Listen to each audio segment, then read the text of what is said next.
ವಸುದೇವಸುತನ ಕಂಡೇನ ಗೋವಿಂದನ ಗೋವಿಂದನ ಪುಂಡರೀಕಾಕ್ಷ ಪಾಂಡವ ಪಕ್ಷ ಕೃಷ್ಣನ ಕಂಡೇನ ಗೋವಿಂದನ ಆ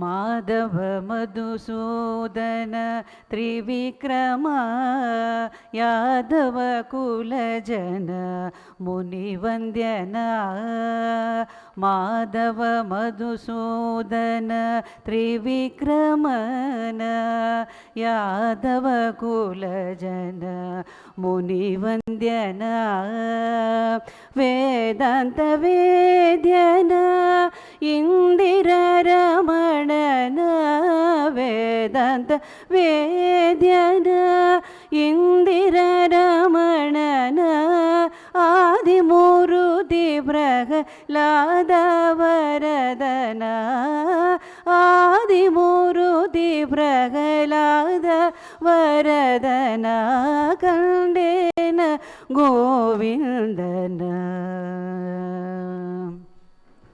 ಪುರುಷೋತ್ತಮ ನರಹರಿ ಶ್ರೀಕೃಷ್ಣನ ಶರಣಾಗತ ಜನ ರಕ್ಷಕನ ಪುರುಷೋತ್ತಮ ನರಹರಿ ಶ್ರೀಕೃಷ್ಣನ ಶರಣಾಗತ ಜನ ರಕ್ಷಕನ ಕರುಣಾಕರನಮ್ಮ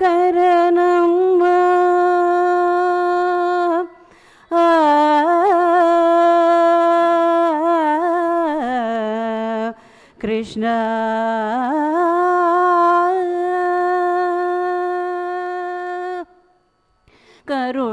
ಕರುಣಾಕರನಮ್ಮ ಪುರಂದರ ವಿಠಲನ ಕರುಣಾಕರನಮ್ಮ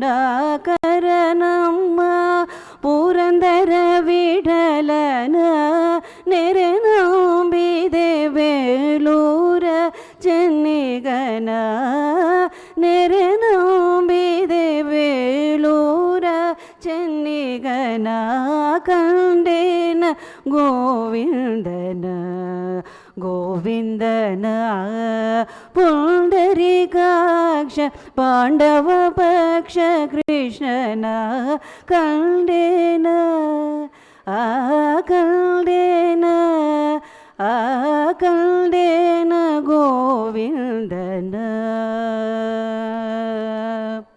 ಗೋವಿಂದ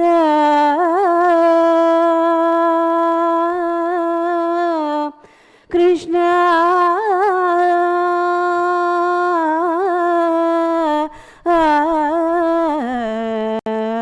ಕೃಷ್ಣ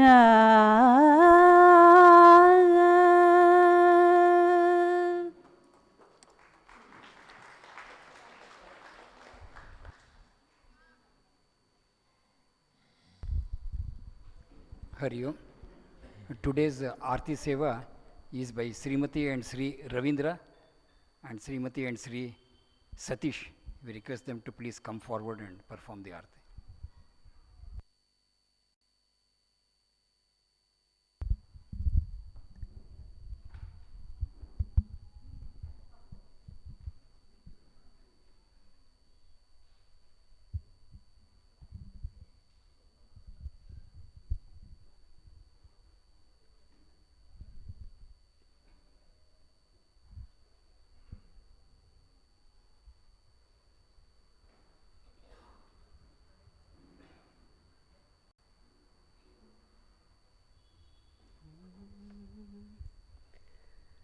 आरती श्री चिन्मय सद्गुरु की दिव्य रूप मूर्ति करुणा की आरती सद्गुरु की चरणों में उनके शांति समाये शरणागत की भ्रांति मिटाए, पाप ताप संताप हरण की। आरती श्री चिन्मय सद्गुरु की, आरती सद्गुरु की। वेद उपनिषद गीता को गाया, धर्म सनातन फिर से जगाया। शुद्ध नीति प्रीति शंकर की, आरती श्री चिन्मय सद्गुरु की, आरती सद्गुरु की। सिद्ध भारी की तपोभूमि में, नित्य विराजे गुरु हमारे। भक्त हृदय आनंद स्रोत की, आरती श्री चिन्मय सद्गुरु की, आरती सद्गुरु की, आरती सद्गुरु की। सद्गुरुनाथ महाराज की जय।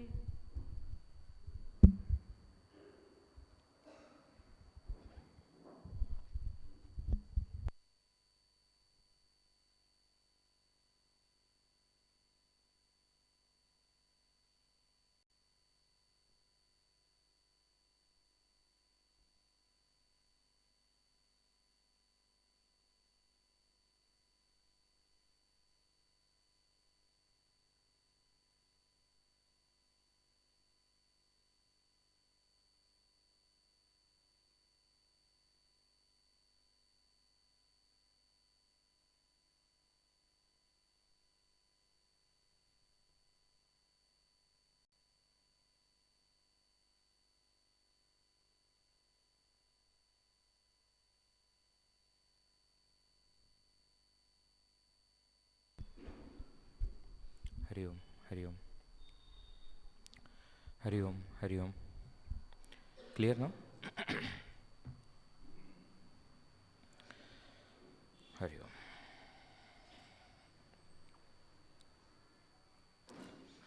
मैथिलीपते रघुनंदना,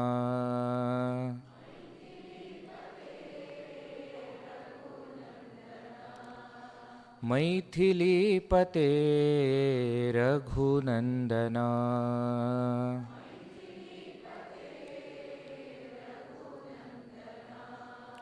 राम राघव राजीवलोचन, राम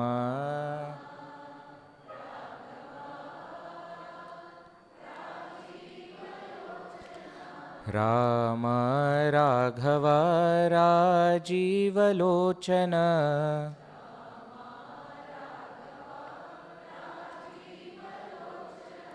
मैथिलीपते रघुनंदना,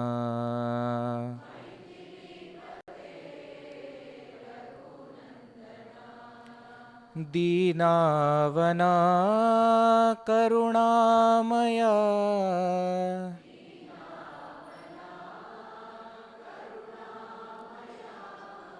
दीनावना करुणामया,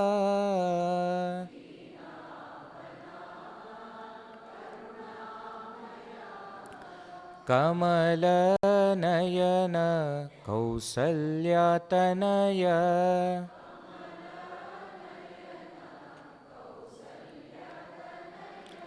कमलनयन कौसल्यातनय,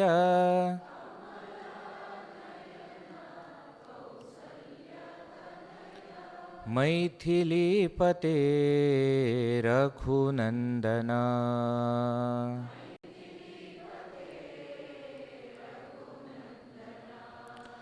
राम राघव राजीवलोचन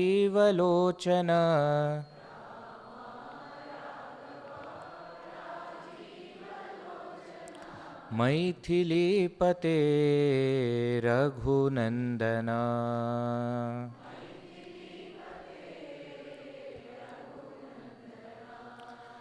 दीनावना करुणामया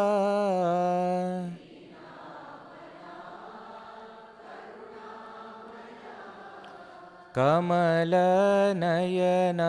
कौसल्यातनया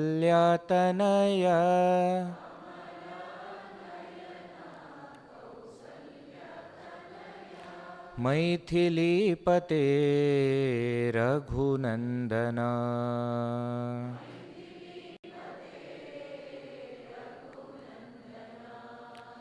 रघुनन्दन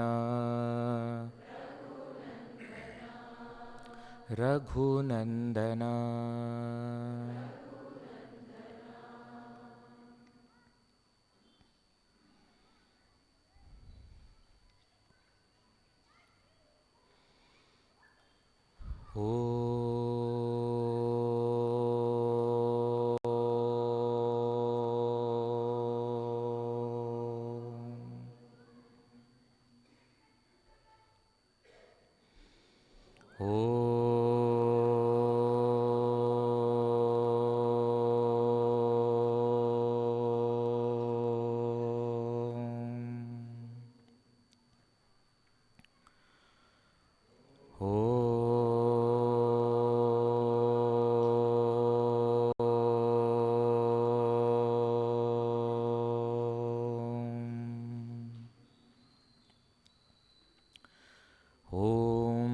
सहनाववतु सहनौ भुनक्तु सह वीर्यं करवावहै तेजस्विनावधीतमस्तु मा विद्विषावहै ॐ शान्ति शान्ति शान्तिः ॐ श्रीगणेशाय नमः ॐ श्री सरस्वत्यै नमः ॐ श्री गुरुभ्यो नमः समस्तजनकल्याणे निरतं करुणामयं नमामि चिन्मयं देवं सद्गुरुं ब्रह्मविद्वरं मूकं करोति वाचालं पङ्गुं लङ्घयते गिरिं यत्कृपातमहं वन्दे परमानन्दमाधवं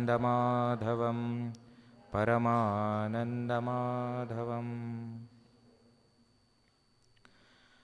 ॐ पार्थाय प्रतिबोधितां भगवता नारायणेन स्वयं व्यासेन ग्रथितां पुराणमुनिना मध्ये महाभारतम् अद्वैतामृतवर्षिणीं भगवतीम् अष्टादशाध्यायिनीम् अम्ब त्वामनुसन्दधामि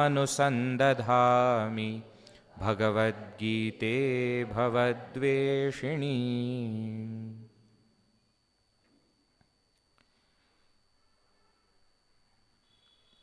We saw in the last session that from Jnana Vijnana Yoga, chapter number 7, the second section of Srimad Bhagavad Gita begins. First section had first 6 chapters, which focus on the topic of Tvampada.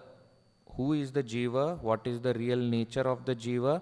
And from the present understanding to the real understanding, what path should the Jiva take?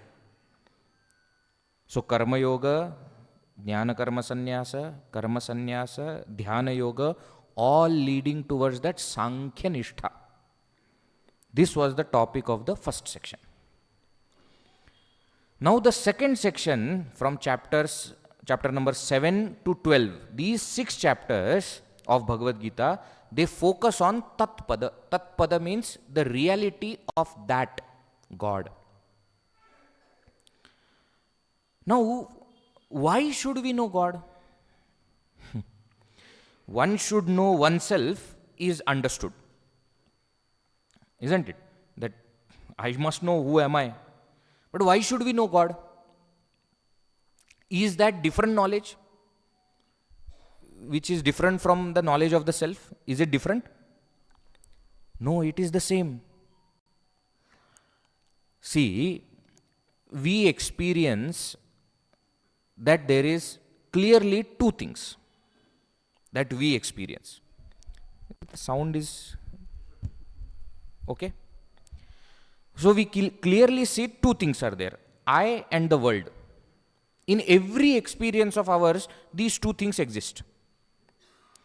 Now, just as I must know the reality of this I must also know the reality of the world.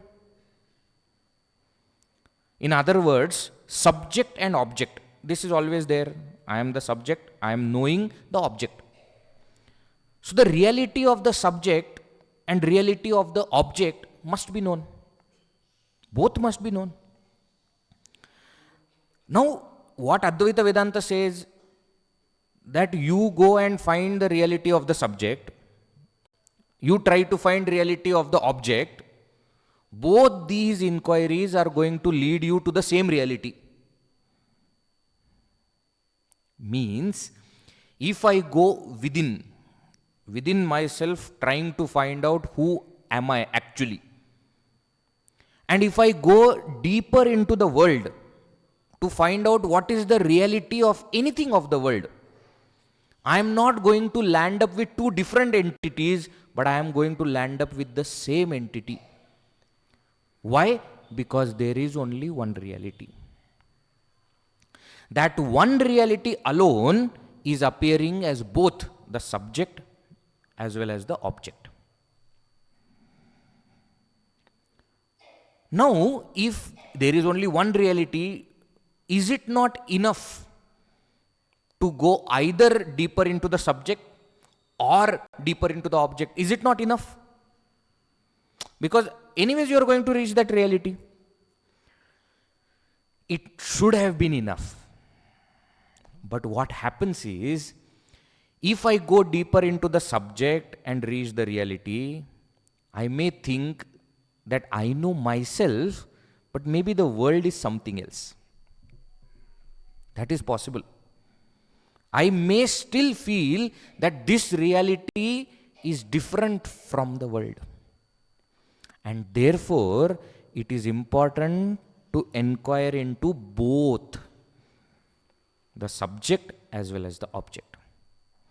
So the inquiry into the subject is the topic of first 6 chapters. Inquiry into the object, the reality of the object, is the topic of next 6 chapters. And to show that both these realities are one is the topic of third section, the last 6 chapters. Is this clear now? So we always say there are three, when we say Jiva, Jagat, subject and object, immediately we also say Jiva, Jagat and Ishvara. Third entity we bring. Why this third entity is required? That Ishvara is not something else. Ishvara is only Jagat. But I see Jagat, I don't see Ishvara. Therefore I think Jagat is different, Ishvara is different. Therefore I say Jiva, Jagat, Ishvara. Then as you go and analyze Jagat, you analyze Ishvara and you understand that Ishvara himself is Jagat. That is what we were seeing yesterday. I hope you remember. Who is God from the perspective of God? That is what we were seeing in 7th chapter. That God, he says, I have two kinds of prakritis, apara prakriti and para prakriti. Apara prakriti is the entire world of gross, subtle and causal. And para prakriti is the sentiency in that inert world. Jiva. And from the highest standpoint, Brahman, that reality. So this apara prakriti, para prakriti, both belong to God. And these are the prakritis that have created the entire world. In other words, God has created the entire world. If God has created the entire world, He is the creator. From what has He created the entire world? From Himself. I hope you remember. Creator, efficient cause. Material used for creation, material cause. Brahman, efficient cause. Maya, material cause. Brahman plus Maya, Ishvara is the both efficient as well as material cause. And that is what we call as God. And this Ishvara is also Nirakara, doesn't have form. And therefore he has become the entire world. Now you understand why we were hearing from childhood, God is everywhere, God is everywhere, God is everywhere. How can one entity be everywhere? It is only possible if he is formless, doesn't have a form of its own, and therefore can be in every form, and has to be the creator who has become the entire world. That's the only way God can be everywhere. Okay? This is what we have seen yesterday. Then of course we also saw 4 kinds of bhaktas and what happens to them, what happens to those who do not worship God, etc., etc. We have seen. We don't have to go too much into yesterday's topic because that is today's topic also. I had already told you 7th and 9th chapter are very closely connected. They have same topic. Actually, they are only separated because of Arjuna's questions which come in the 8th chapter. Because while explaining the 7th chapter, Bhagavan says that person who gets this, gets all these things, Adhyatma and Brahma and this and that and Adi Yajna, Adi Bhuta, Adi.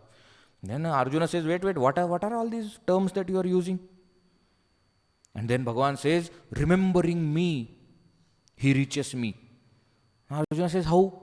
So answering that is the 8th chapter, Akshara Brahma Yoga. The moment that topic, questions, answers over, Bhagavan Shri Krishna now goes back to the topic that he wanted to describe.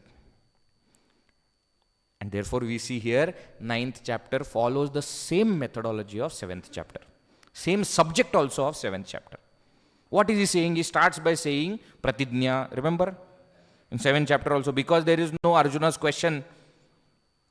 Here also there is no question, and therefore he says what? Idam tute guhyatamam pravakshamya suyave jnanam vidnyana sahitam yadnyatva mokshase ashubhat. Hey Anasuyave, to you who is without any sin, very innocent person, let me tell you something. Guhyatamam. I am going to tell you that which is absolute secret. Guhya means secret. Guhyatara means more secret. Guhyatama means most secret. Biggest secret I am going to tell you. And how? Jnanam vidnyana sahitam. Remember the same thing he said in 7th chapter? Jnanam teham savidnyanam idam vakshami asheshatah yajnatva neha bhuyonyat jnatavyam avashishyate. I will tell you that knowledge along with wisdom, knowing which there remains nothing to be known. That knowledge I am going to give you. Now here he says that knowledge is how? Yajnatva ashubhat mokshase. You will be liberated from samsara. Don't we want that? So Bhagavan himself is giving the answer why we should study this. Why we should know who is the truth or what is the truth of the world. Why we should know? Because knowing it, we will get liberated. Now somebody may ask, Vijay, how will we get liberated? Remember what we said? The reality of the subject, reality of the object is one and the same. That realization of the self itself is liberation. So knowing this, realizing it, wisdom, you will get liberated. Then he says, Raja Vidya Raja Guhyam Pavitramidamuttamam Pratyakshaavagamam Dharmyam Susukham Kartum Avyayam. You remember in the 7th chapter after Pratijna what Bhagavan did? After declaring that this is what I am going to tell, what Bhagavan did? Shrotru Abhimukhikarana, catching the attention of the listener. Remember? Because Arjuna has not asked the question, Bhagavan is telling himself something. Here also he does the same. What is he telling? He is telling the greatness of this knowledge. So all adjectives are used here. What is this knowledge? This knowledge is Raja Vidya. What is Raja Vidya? Different meanings are there. Beautiful meanings. Raja Vidya, one meaning is Vidyanam Raja. King of all kinds of knowledge. That also we have seen in the yesterday's session. Why this is called king of all knowledges? Because all other worldly knowledge I will forget. This, once I get, I will not forget. Number one. Number two, it is the easiest knowledge. Why? It is knowledge of the self. To know anything of the world, lot of things are required. That object is required, eyes are required, mind is required, teacher is required. So many things are required. To know myself, what is required? Suppose I send you to some other room. There is that dark room is there. Please go and see if chairs are there or not. So you go there and you say, Swamiji, I don't know whether chairs are there or not. Why? There is no light. Okay, fine. Is there table? I don't know. I can't see anything. I don't know whether table is there or not. Why? Because there is no light. And if I ask you question, are you there? Will you say, I don't know? Why? There is no light. To know that I am, I don't need light. To know something of the world, light will be required, sense organs will be required, mind will be required, intellect will be required. To know myself, nothing is required. Easiest knowledge. What easiest? Very difficult.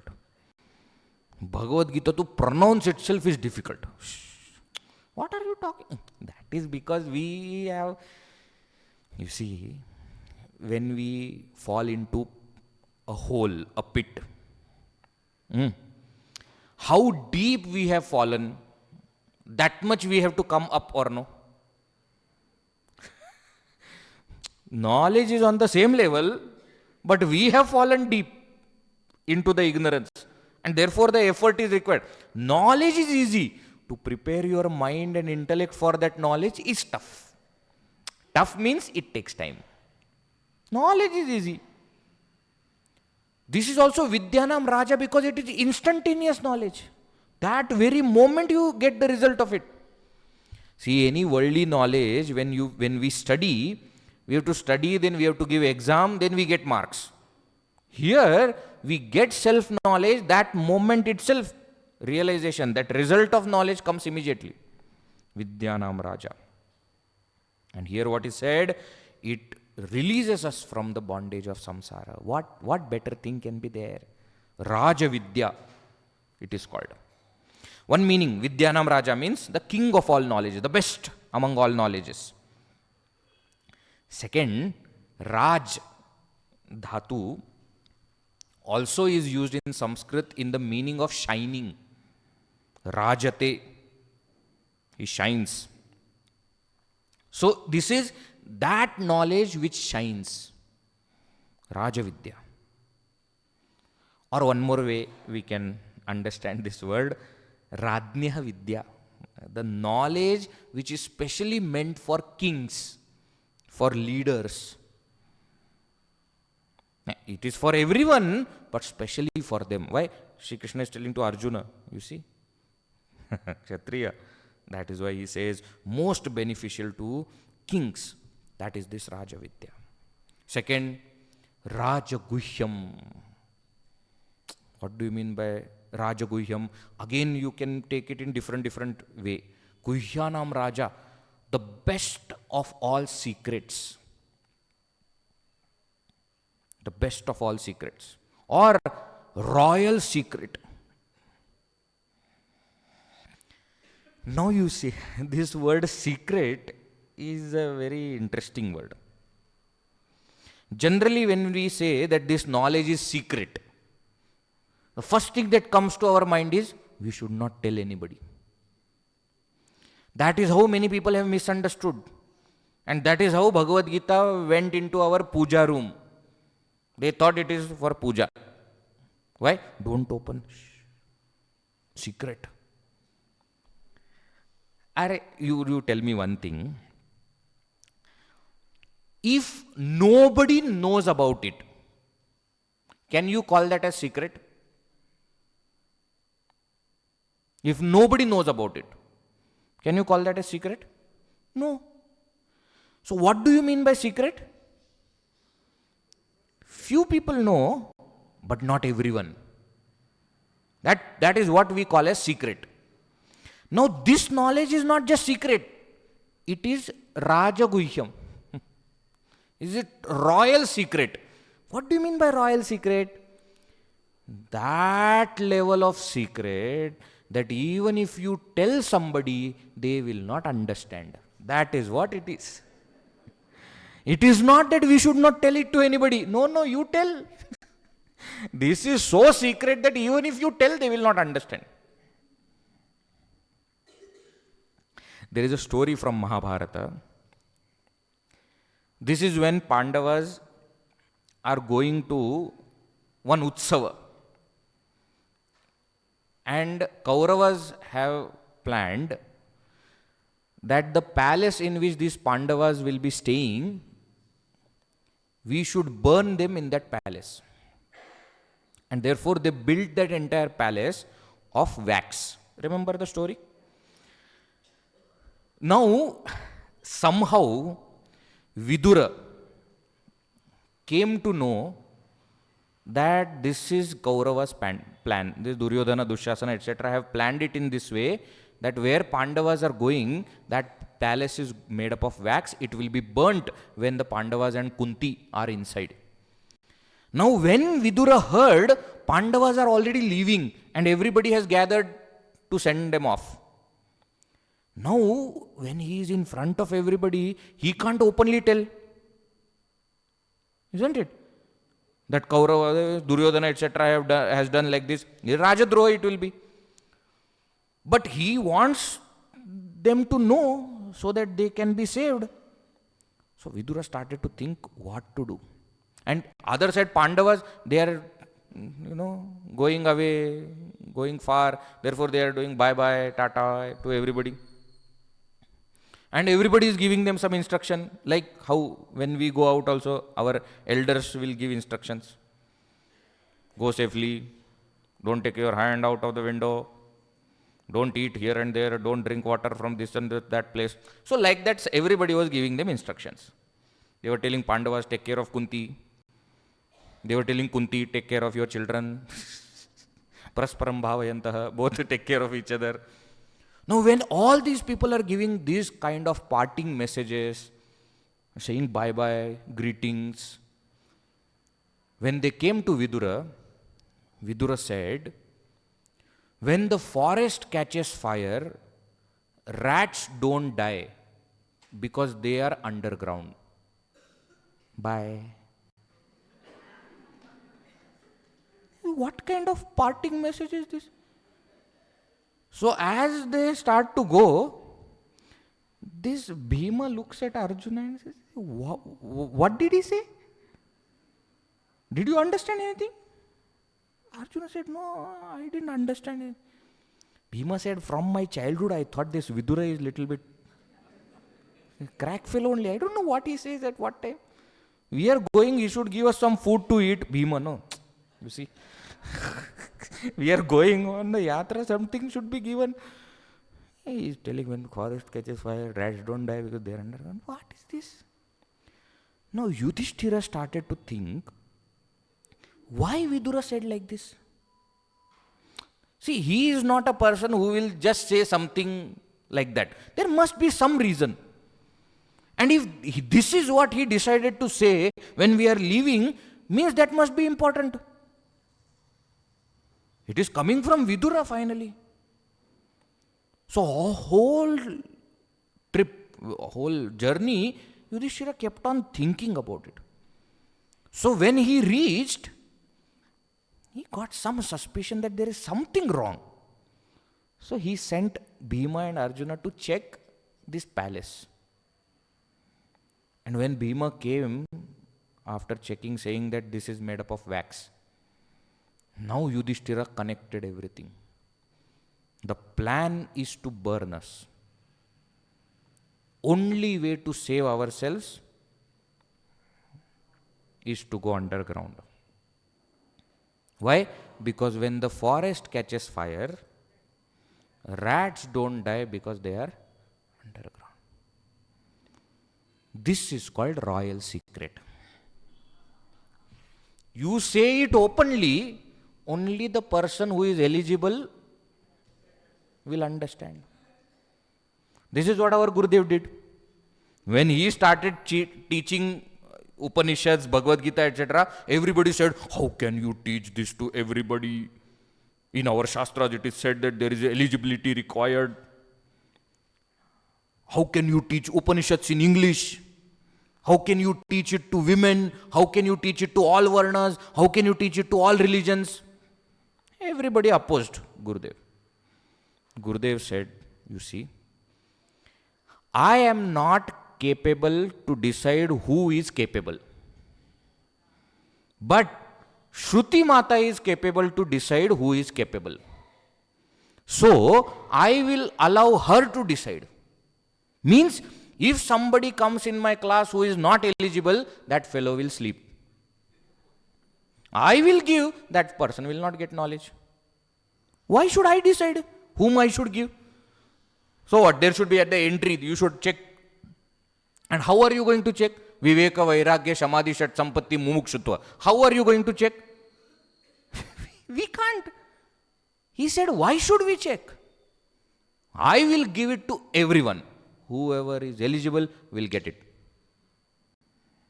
This is what Bhagavan Shri Krishna himself also has said.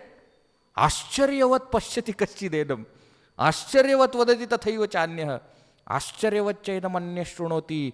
Shrutva api enam vedana chaiva kaschit. This knowledge is a wonder only. Why? Because anybody who talks of it is a wonder. Why? Because he has got the knowledge and then again he feels like sharing it. Wonder. He says one who listens is also a wonder. That so many things are there, but he wants to listen. Wonder. And Bhagavan says even after listening he doesn't understand anything. That is also wonder only. Shrutva api na veda. Even after listening he doesn't understand. Wonder only. The point is what? Raja Guhyam doesn't mean that we should not give it to anybody. You give it to everyone. One who is eligible will get it. Raja Vidya, Raja Guhyam. Generally, the secret is scandalous secret. Generally, isn't it? When you say that I know something about that other person, generally it is a scandalous thing. This is not like that. Therefore he says, Raja Vidya, Raja Guhyam, Pavitram. This is Uttamam Pavitram. This is the most auspicious secret. And therefore you should not hesitate from giving it to others. Yes, if you know something not so good about somebody, please hesitate. Don't tell it to other people. Why unnecessarily you want to tell? Spreading negativity. This is not like that. This is the most auspicious thing that you can share. Therefore, go on. Go on sharing. Pratyakshaavagamam. This is also the knowledge that each and every one of us can experience directly. So it doesn't remain dry philosophy. It doesn't remain some kind of intellectual gymnastics, some kind of thinking, idea. No, it is practical. Everybody can experience. Pratyakshaavagamam, dharmyam. It is full of dharma. And susukham kartum susukham, very easy to do. Very easy to know. I told you, knowledge is easy, preparation takes time. Kartum susukham, avyayam, and it is imperishable. Once we get it, that's it. This is the knowledge, Arjuna, which you all should have. Therefore, listen carefully. That is what Bhagavan is telling. Now, what is that knowledge? In the 7th chapter, after giving Pratidnya Vakya and Shrotra Abhimukhikarana, he gave the knowledge of Bhagavan being apara prakriti, para prakriti, remember? And how he has created the entire world from himself, means he has become the world. And then he said, Maya tatamidam sarvam jagadavyakta murtina. That is what he says here. There, what did he say? What did he say? 7th chapter, 7th verse?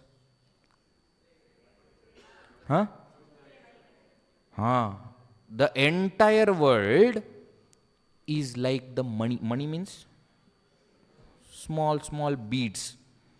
I am the thread. I am the thread. I am the thread means the entire world is woven together by me. Means what?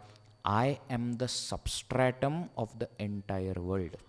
Substratum, adhisthana, adhara. So, ideally speaking, who am I? I have nothing to do. Mattaf parataram nanyat kinchidasti dhananjaya. In the entire world, there is nothing higher than me, nothing other than me. But if in case you see the world, please understand what? Mai sarvamidam protam. It has all woven into me.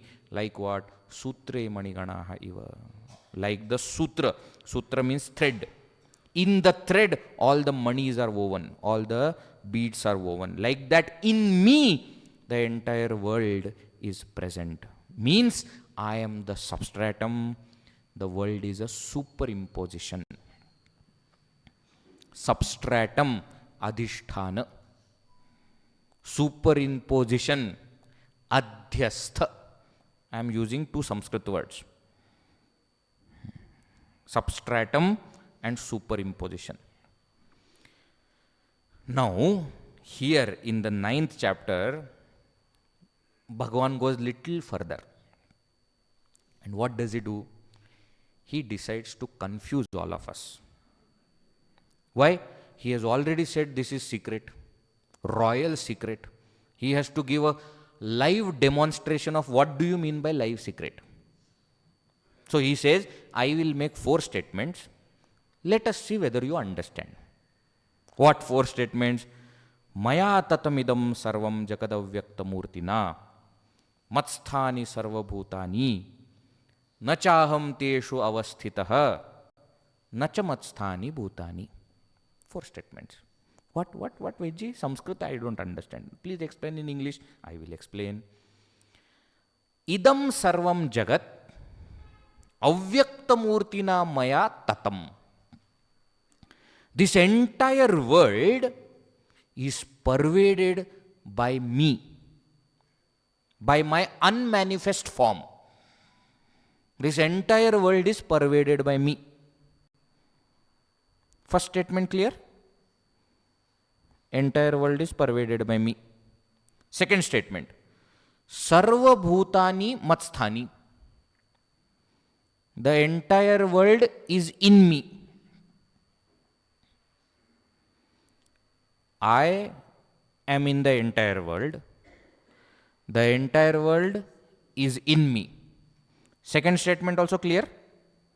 Sure? Very good.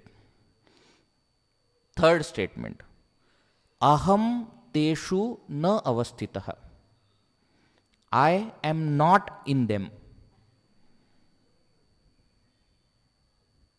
Fourth statement, nacha matsthani bhutani. They are not in me. Huh? Same person in the same breath is saying all these four things. I am in them, they are in me, I am not in them, they are not in me. Understood? Raja Vidya Raja Guhyam. See, what is the meaning? Let us take an example, and through that example, we will understand what Bhagavan Shri Krishna is trying to say here. And the example is very traditional example of Advaita Vedanta. What is that? The most favorite example of rope and snake. Very good.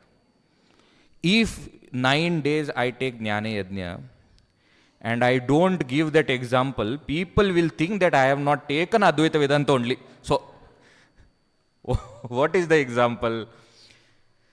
That in the darkness of the night, a person misunderstands rope to be a snake. There is rope, but because of the darkness, because of his fear of snakes, whatever reason, that person starts to see that rope as snake. Okay? So about this rope and snake, we are going to make 4 statements. What is that? Number 1. Rope is present in and through the snake. Is this statement correct? So as big the snake, rope must be there all through. Why? Because rope is the substratum, snake is the superimposition. Adhishthana, Rajju, Adhyastha, Sarpa. Correct? So rope is pervading the entire snake. Second statement. Snake is present in the rope. Correct or no? Correct or no? Yeah. Snake as superimposition is present in the rope. Correct. Statement number 3. Rope is not there in the snake. What? Rope is not in the snake. When we are seeing the snake, is there anything of rope there? Actually, rope alone is, but do I experience it? So suppose the snake, according to us, is moving. Do you think that the rope is moving? Why? First of all, that rope is just lying there, inert object, cannot move.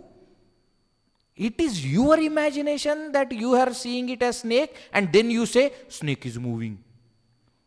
Snake is changing color. Earlier it was black, now it is becoming blue. You do whatever you want to do about the snake. Is anything happening to the rope? No. So rope is not in the snake means what? Rope is not part of the snake. It is not one of the things. It remains separate. Statement number 4. There is no snake in the rope. When you realize rope, will you say that snake exists? Why? Snake was never there. Because we saw snake, therefore we made the first 3 statements. If I am seeing snake, then rope must be pervading it. Then that snake must be present in the rope. And actually rope is not one of the snake. All these 3 statements are based on I am seeing the snake. But what is the fact of the matter? The fact is there is no snake. Examples clear? Example is clear? 4 statements are clear? Vedji, for the example, 4 statements are clear. Now let us apply them into Ishvara and Jagat. God and the world. If I see the world, then God is pervading every single bit of it. Correct or no? He has to. He doesn't have option. So all the useless, most useless thing also, whatever you think is, or the most deadliest, worst, and everything is pervaded by God. Number two, the entire world is present in God.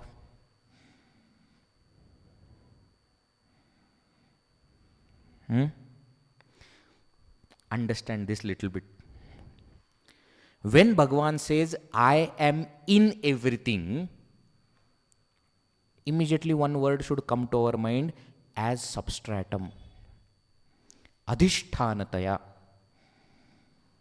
And when Bhagavan says, everything is in me, one word should come to our mind as superimposition. Adhyastataya. So I am in the entire world as the substratum of the world. The entire world is in me as superimposition. Next two chapters of Bhagavad Gita is the demonstration of these two sentences. God is present in everything. That is called Vibhuti Vistara Yoga, 10th chapter of Bhagavad Gita.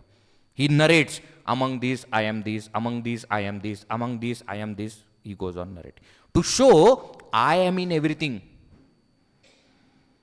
And 11th chapter is to show that everything is in me, Vishwarupa. In one place, entire world, one God in the entire world. You understand difference?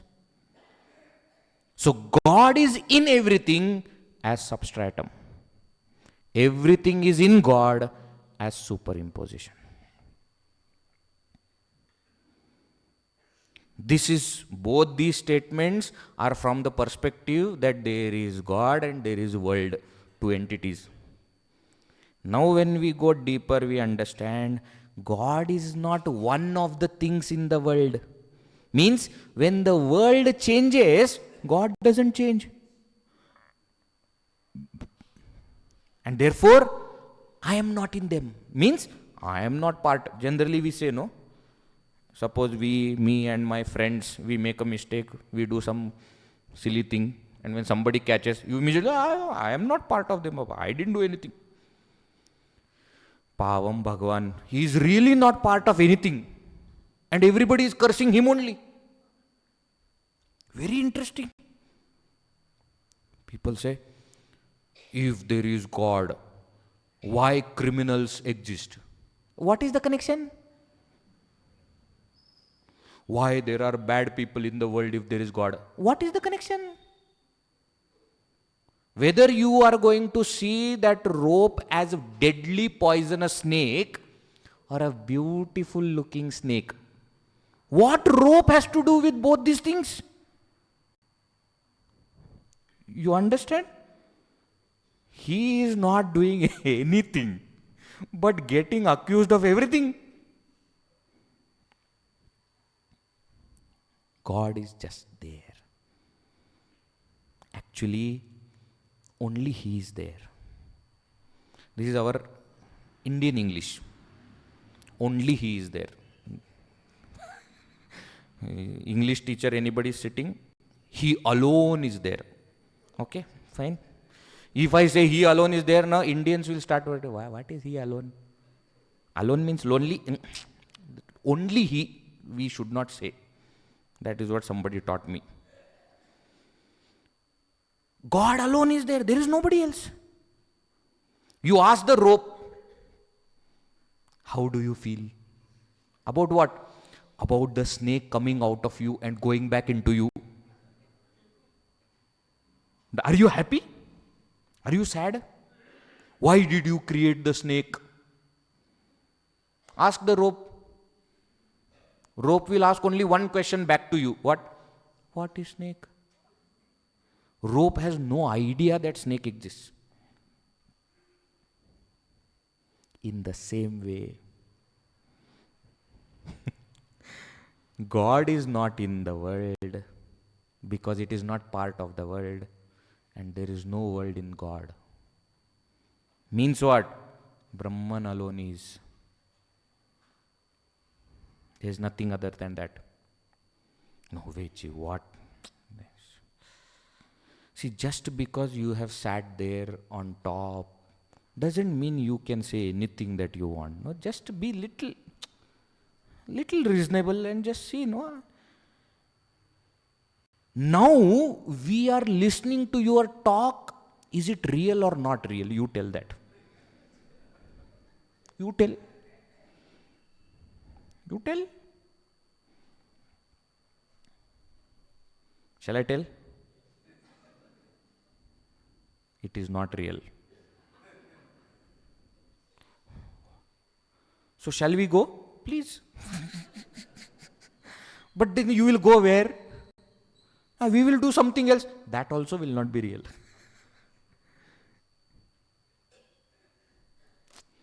Suppose in your dream you are attending this satsang.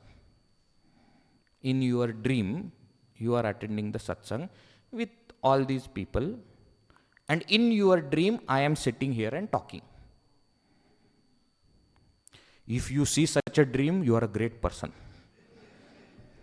That itself is a big thing. Otherwise, our dreams are generally, we are going to the railway station, train has already left, we are going for examination, exam has already started. We have finished our schooling 50 years back. Still now, till now, what dreams we get? Physics paper is there, but I studied chemistry. Wow. Or some people, they are falling from the mountain. For 10 minutes they keep falling. They don't reach the bottom only. So if by God's grace you get such a good dream, very good. But that dream is important for us, for this example, okay? So let us imagine that you get a dream where you are sitting in this satsang with all the other people and I am talking. And I am telling you that this dream that you are watching is not real. Will you agree? Will you agree?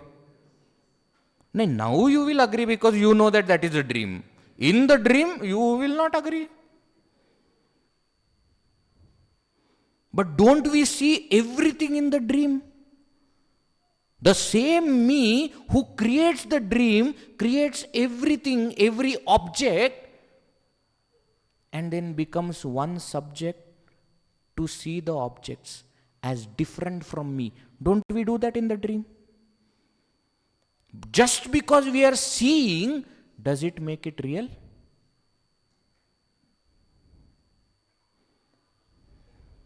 It does not.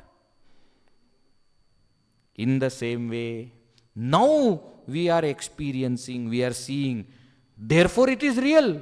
Is this correct logic? No. That cannot be the correct logic. We have to give some other logic. Do you see sunrise and sunset? Do you see? Do you see? Is sun rising? Are just because we see, just because everyone sees, does not make it real. Does not make it real. That is what Bhagavan is trying to tell here. The entire world. If you think there is world, then I am the creator. I pervade. I alone have become the entire world. But the moment you analyze it deeper, you understand that there is no world. Substratum alone is. That substratum is Brahman. When you imagine world on top of it, you gave one more name to that Brahman, which is Ishvara. When you remove world, Brahman doesn't remain Ishvara. Brahman just remains as Brahman.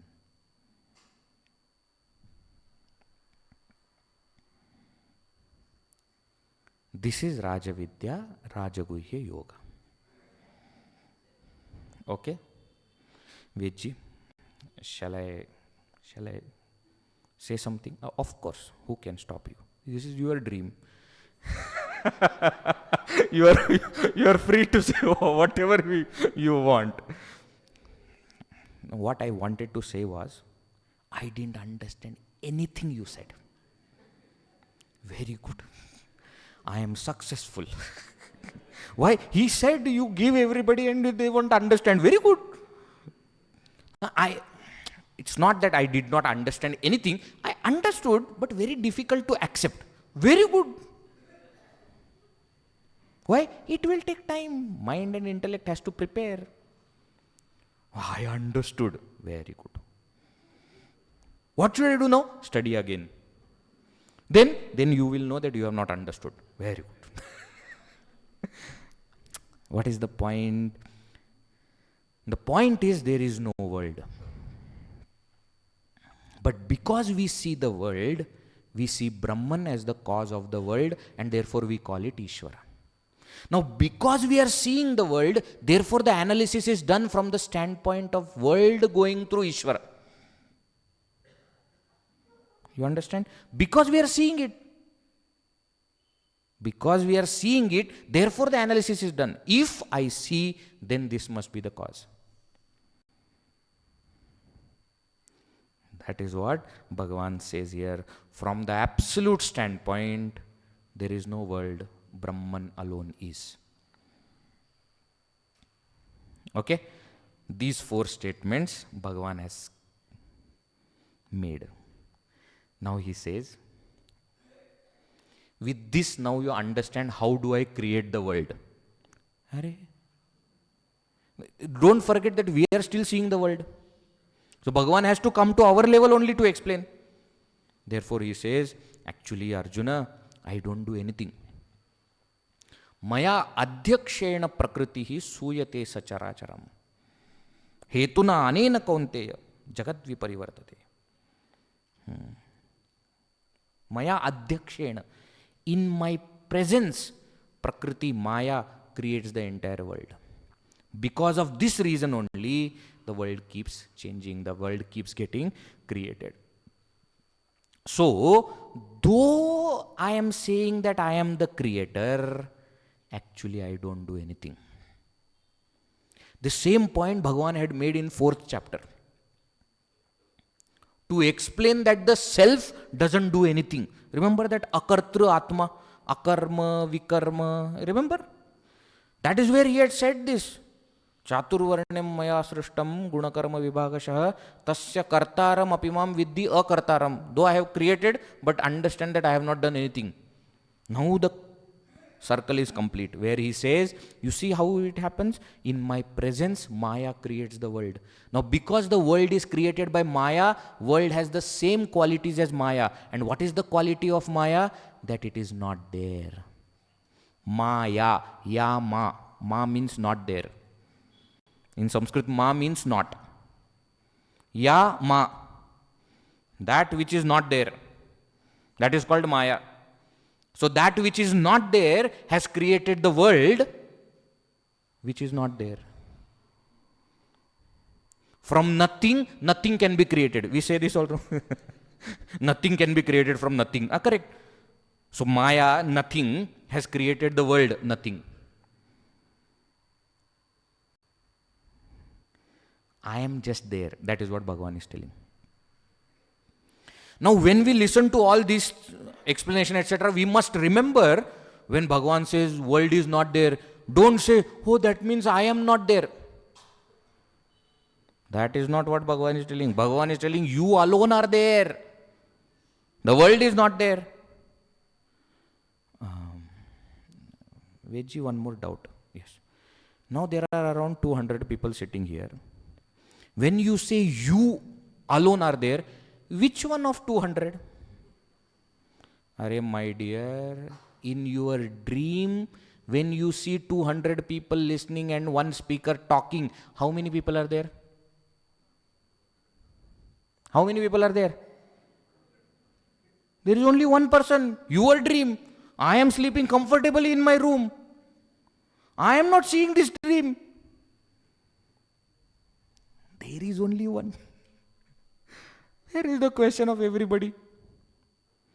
Ayyo, Swamiji. Means if I realize all these people will die? See, our doubts don't end only. We keep getting different. I realize. Let me ask you. If you get up, what will happen to all of us who are there in your dream? Will we continue the dream? No. We will also get up. As what? As you.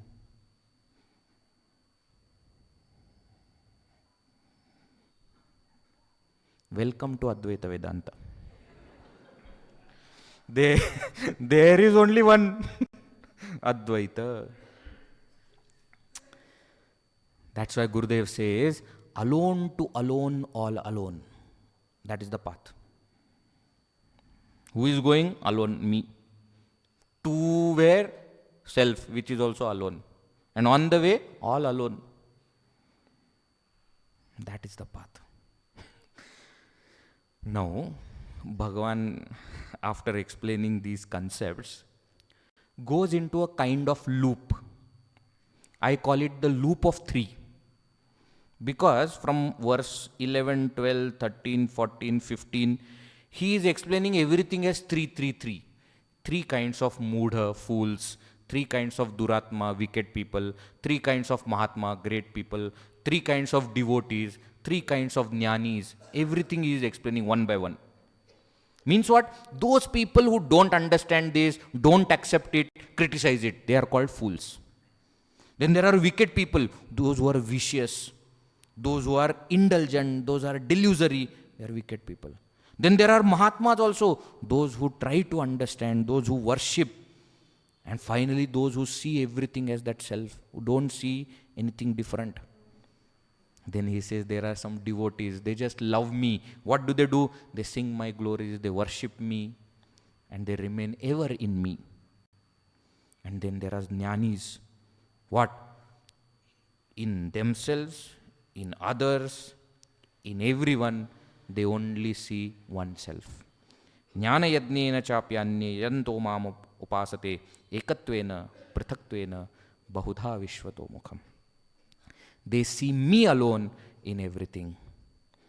If at all there is everything.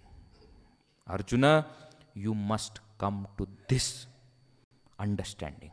How will I come to this understanding, Bhagavan? You know, you always say, very easy for you to say, come to know me. Give your mind into me. Surrender all your actions into me. Easy for you to say, you don't know what problems I have. What problems do you have? The moment class is over, I have to run to my home and cook for my family. What is there for you to say, give yourself to me? I have a lot of things to do. Bhagavan says, let me solve your problem. What? If you give yourself to me, I will take care of everything about you. Ananyas chintayanto mam ye janah paryupasate tesham nityabhyuktanam yogakshemam vahamyaham. Arjuna, you think you are immersed in samsara and therefore you have too many things to do? Let me simplify it for you. What? In your life, you only do two things. What? Yoga and kshema. Yoga means getting what I do not have. Apraptasya praptihi yoga. Remember the word yoga means union, joining. So what I do not have, I have it. That is called yoga. And then what I have it, I need to protect it. Praptasya rakshanam kshemaha. 2-line autobiography of all of us. We may think we are great people and therefore can write 1000-page autobiography. The entire 1000-page can be summarized in 2. What? How I got everything that I did not have and how I protected everything that I had. Bas. Apraptasya praptihi, praptasya rakshanam. Bhagavan says, Arjuna, don't waste your life in this. You put your mind in me and me alone, nobody else. Ananyaha chintayanta. And then what? Then I will take care of your yoga and kshema. I will take care of everything about you. There is one story which is very interesting. There was one Mahatma named Neelakantha. He has written entire Bhashya of entire Mahabharata. Neelakanthi it is called. It is said about him when he was writing Bhashya on the entire Mahabharata. Geeta is also part of Mahabharata. So he used to go every day, sit under some tree on the bank of some river and write the commentary of Mahabharata. Full day he was busy there, completely ignoring his home. And will come, he will ask his wife will give something to eat, he will eat, again he will go for writing. One day when he was writing commentary on Bhagavad Gita and this verse came, Ananyas chintayanto mam ye jana paryupasate, tesham, for them, nitya abhyuktanam, who are ever in me, yoga kshemam vahami aham. Bhagavan says, I carry their yoga kshema, vahami. Literal meaning is, vahami means carry. Now this Neelkantha Maharaj felt that, this is little too much. Why? My problems, why Bhagavan has to carry? So, while writing the commentary for Vahami, he wrote Dadami. So, he removed that word Vahami and he wrote Dadami. Dadami means I give. I carry is little too much, I give is okay. And then he felt, how can I even think that Bhagavan is carrying our problems? It's not right. Bhakta doesn't think like that. So he came in between, he said, I need to just get my mind off this bad thought that I have got. And he came home and wife looked, he said, what happened now? He said, no, I will go on the river, I will take bath and come, then you give me food. So he went, had bath and came back. When he came back, wife is standing like this in the door, very angry. Now Neelkantha Maharaj said, what happened? He said, how can you be so cruel? He said, I? Cruel? What happened? He said, do you know every day you go out and come home only for eating? You know that? He said, yeah, must have been. How do you think food comes to us? Food. Money is not there. How? There is one boy who every day brings food for us, saying that I am great admirer of this Maharaj. Therefore, every day he brings food for us. And today, you beat that boy? Young, small boy who does so much for us. Why did you beat him? Neelkantha said, number one, I don't know any boy. Number two, I don't have admirers. Number three, I did not beat. He said, what are you talking? That boy said, that boy had all the wounds on his face. Neelkantha ji said, what is his name? He said, his name is Kanhaiya. When Neelkantha Maharaj is writing the commentary on the Gita, Bhagavan himself as small boy is coming and giving food. And that Dadami for writing that he strike on that Vahami, those came as wounds. Neelkantha Maharaj understood. What? Vahami is only correct. Why? Actually Bhagavan carries everything for us. Think about it. So many times we have been careless. If not for Bhagavan, do you think we will be alive? I always say this. The way we drive our vehicle and the way we eat food, technically we should not be alive till now. We should have died either in some accident or by eating.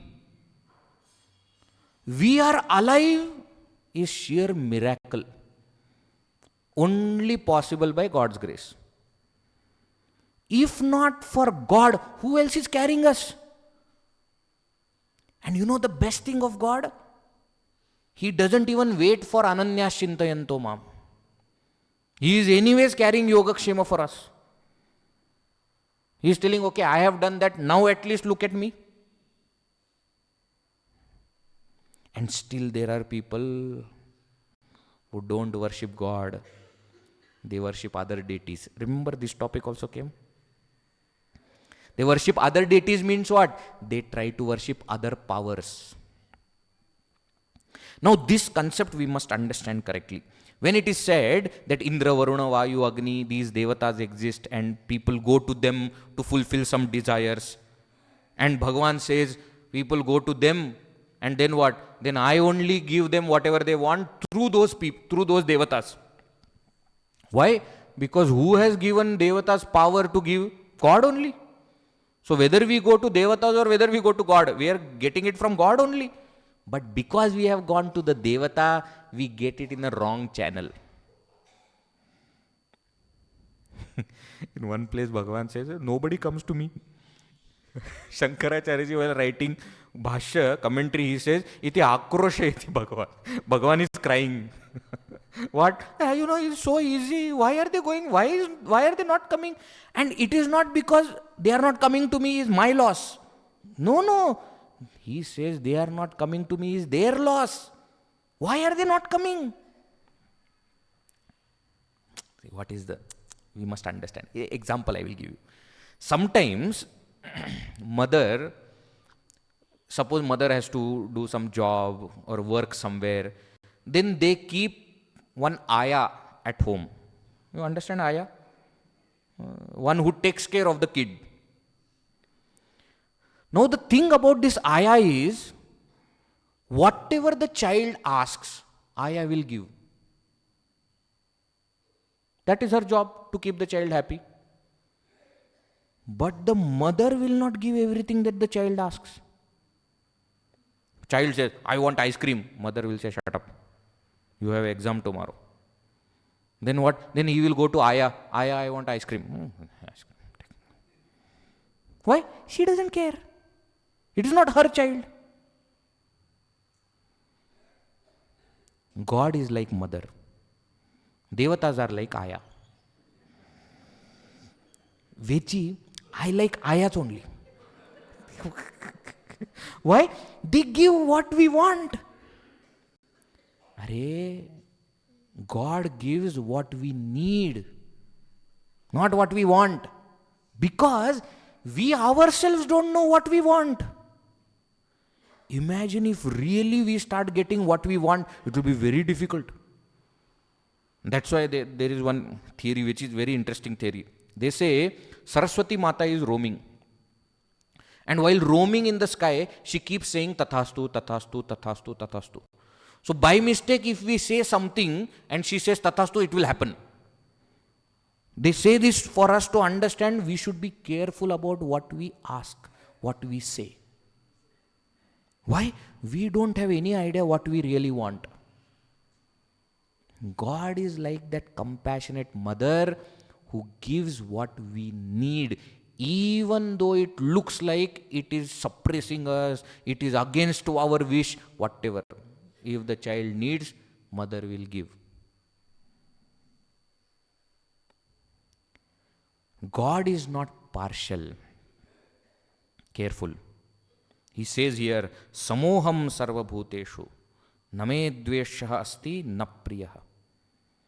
The point is not that if we worship the devatas, we will get little bit. If we worship God, we will get everything. That means God is partial. God is not partial. We have chosen wrong means. God's grace is like fire. If we go closer to the fire, we will get the warmth. If we stand away from the fire, we will not get warmth. Now we standing far from the fire, looking at the people who are close to the fire and say, what is this God? You are only blessing them, not us. Hey, you come close. Who has stopped you? God is not partial. It is on us. If we go closer to the fire, we will also get warmth. If we go closer to God, we will also experience His grace. If we go closer to Devatas and ask them something, God will say, okay, tathastu, you will get it through the Devata.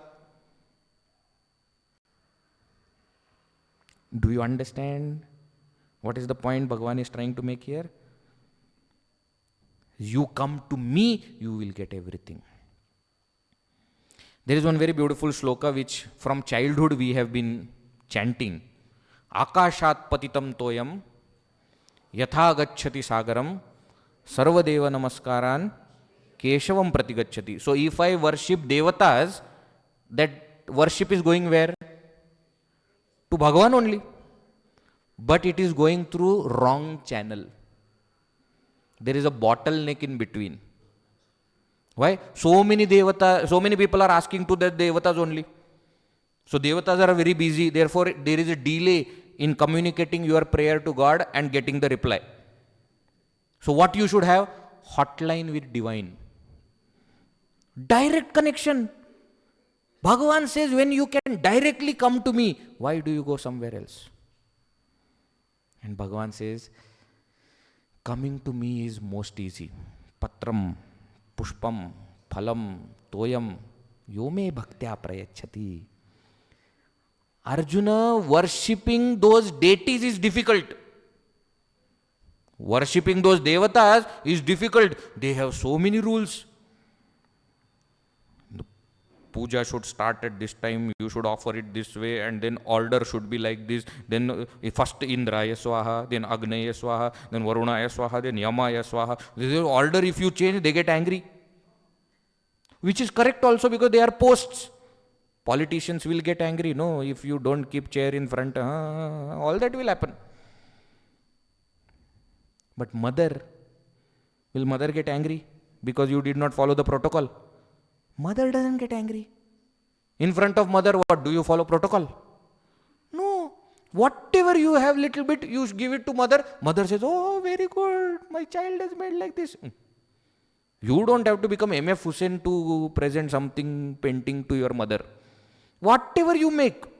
And you remember when in our childhood, we used to take mother's or father's money, buy them greeting card and give on their birthday. We used to do that or no? Taking money from them, we are giving them gift. Why? Because we don't have anything of our own. That is what we are doing when we are offering puja to Bhagavan. Patram, pushpam, phalam, toyam, everything is given by God only. And that we are collecting and giving it back to God. Is it difficult? And you see Bhagavan how he is not saying patrani, pushpani, phalani. He uses singular. One leaf, one flower, one fruit, one drop of water. Point is what? Yome bhaktya prayachati. One who gives with love. So what you are giving doesn't matter. How you are giving matters. So whatever we have, if we can give it to God with love, He says, tadaham bhakti uparutam. I become pleased by that love. Ashnami prayatatmana, and I accept it. No, Bhagavan. You see, it may be very simple, but still I need to get patram, pushpam, phalam, toyam or no. He says, okay. Yat karoshi, yad ashnasi, yad juhoshi, dadasi yat tapasyasi kaunteya, tat kurushva madarpanam. He says, okay, if you don't want to offer anything, whatever you are doing, whatever you are eating, whatever you are offering into fire, whatever tapas you are doing, whatever you are giving to anybody, give with the thought that you are giving it to me. Can you do that? So don't even have to do anything separate. Puja also is not required, he is telling. I am not saying you should not do puja, okay? Why do we do puja? For us to remember that everything in the day that I do, I have to offer it to Bhagavan. For that reminder we do puja. Please remember, puja we don't do for him. He doesn't need our puja. We need. Why? Otherwise we will forget. He says, in and through the day, whatever actions you do, offer them to me. This is spirituality. Spirituality is not time-consuming business. Anything that we are doing, if we offer it to God, it becomes spirituality. So, I am driving. Driving can become spirituality. I am talking. Talking can become spirituality. I am listening. Listening can become spirituality. I am eating. Eating can become spirituality. I am taking bath. That also can become spirituality. I am not doing anything. That also can become spirituality. To worship God is most easiest, not like worshipping devatas. And he says, even when you do with such easy way, the result that you will get will still be infinite. What else? What else Bhagavan should tell now to convince us that we have to worship him? You please tell me now. He's told everything. Moksha se karma bandhana. Even by doing this, you will get on. Veggie, yes. I accept everything that you have said, especially the second half of today's session. The first half was little bouncer, but second half, okay, I understood. But I have one technical difficulty. What technical difficulty? Don't tell anybody. But I know what kind of bad person I am. I have done such miserable things.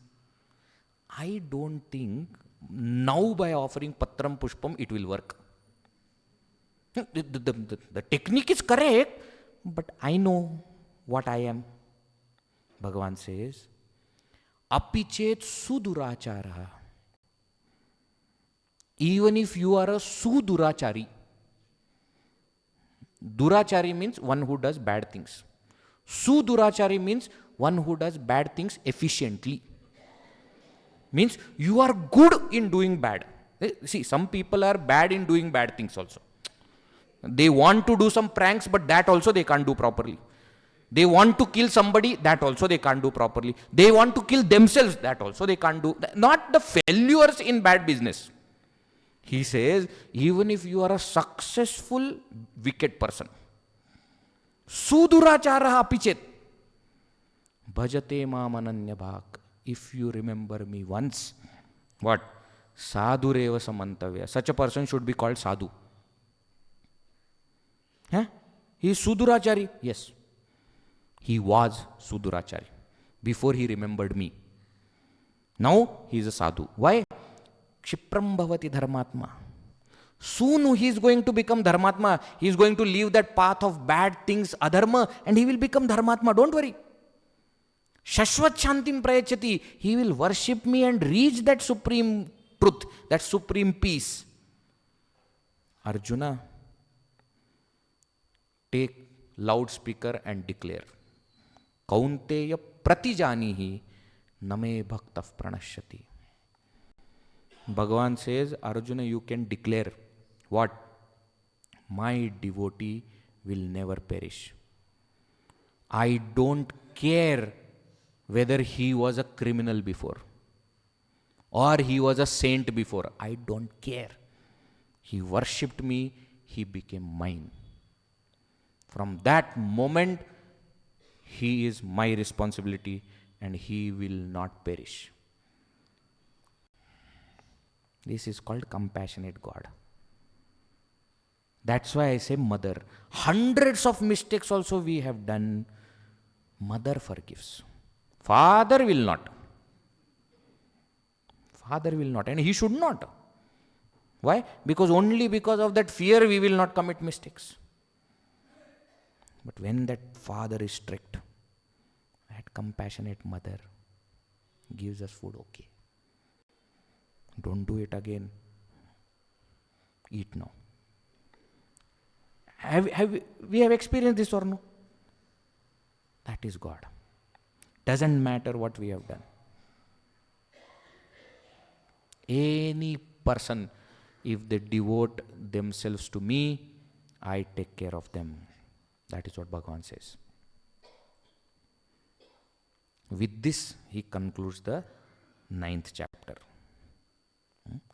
Last verse of this 9th chapter, he says, Manmana bhava, mad bhaktah bhava, mad yaji, mam namaskuru, mameva eshasi yuktva evam atmanam mat parayanaha. You please, Arjuna, what?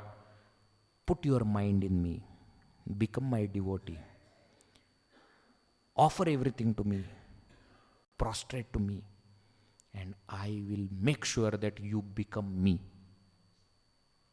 This last verse is the summary of Bhakti Yoga, which is our tomorrow's topic. So, he has given all the reasons why we should devote our life to God. From all kinds of angles, he has told.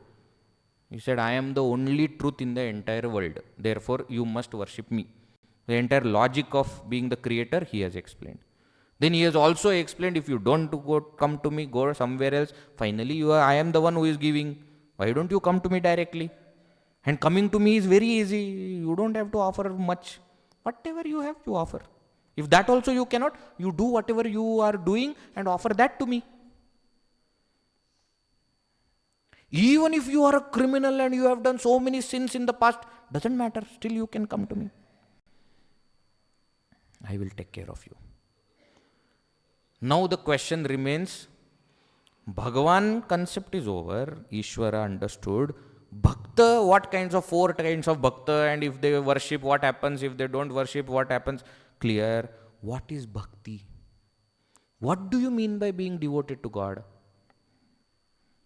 That is tomorrow's topic, chapter number 12. After 9th chapter, the 10th and 11th chapter, I have already told you what are they. Further explanation of how God is in everything and everything is in God. 10th and 11th chapter. Vibhuti Vistara and Vishwarupa Darshan.